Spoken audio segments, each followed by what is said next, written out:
That night was meant to be ordinary, but fate had other ideas. I left work earlier than usual, planning to surprise my wife with dinner. We hadn't been connecting much recently, and I figured a quiet evening together might help. Pulling up to the house, I noticed a car I didn't recognize in the driveway. My stomach dropped, but I forced myself to stay composed, telling myself it could be nothing. Entering the house, I heard laughter. Her laughter. It sounded different, lighter, joyful in a way I hadn't heard for years. That joy wasn't for me. I froze in the doorway of the living room and saw her curled up close to a man, their hands brushing, his arm draped around her shoulders. My heart sank. I stood there, silent, watching for longer than I should have. They didn't notice me at first, lost in their small world. The sight cut deeper than any words. She was supposed to be my wife, my partner. In that instant, I felt like a stranger in my own home. When I finally spoke, my voice was cold and precise. "Enjoying yourselves?" Both of them jumped up, startled. Her face drained of color while he tried to act nonchalant, pretending nothing was wrong. Betrayal was obvious, but she scrambled for excuses, words tumbling out as she desperately tried to explain away what I had just seen. Explanations meant nothing. I had spent years trusting her, giving her my best, only to discover she'd given her heart to someone else. The man stepped forward, feigning boldness, but I cut him off. "Get out of my house before you regret staying." My tone allowed no argument. He hesitated, glancing at her as if waiting for her to defend him, but she stood motionless, lips trembling, unable to choose.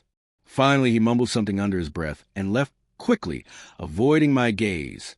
The door slammed, leaving a heavy silence that spoke louder than any words. She tried to speak again, but I wouldn't let her. "Don't waste your breath," I said firmly. "I've heard enough." I passed her without a backward glance and went straight to the bedroom, where I began packing bags. My hands shook, not from weakness but from the storm inside me. As I packed, she followed, begging me to listen, insisting it had been a mistake and that she loved me, that it wasn't what it looked like. But love doesn't sneak around behind closed doors. Love doesn't laugh with another man while your husband works himself to exhaustion trying to keep everything together. I didn't raise my voice. I didn't need to. My silence was louder than any scream. I moved with steady hands, making clear that my decision was final. She collapsed in sobs, clinging to me, but I didn't falter. The bond we once shared had been shattered beyond repair. When I finally walked out of the house, I didn't slam the door. I closed it gently, as if sealing away the memories we had shared. She stayed there, crying, realizing too late what her betrayal had cost her. The next day, I took steps she never expected. I filed for divorce, contacted a lawyer, and made sure every detail was handled. I also reached out to the man's family and girlfriend, sending them the evidence I had collected. If he thought he could slip into my life unnoticed, he was mistaken.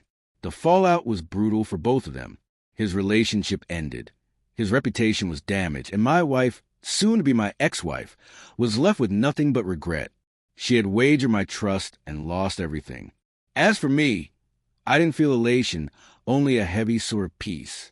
Betrayal leaves its scars, but also clears a way forward. I had taken my revenge, not through violence or fury, but through truth and decisive action. Sometimes that's the sharpest revenge of all.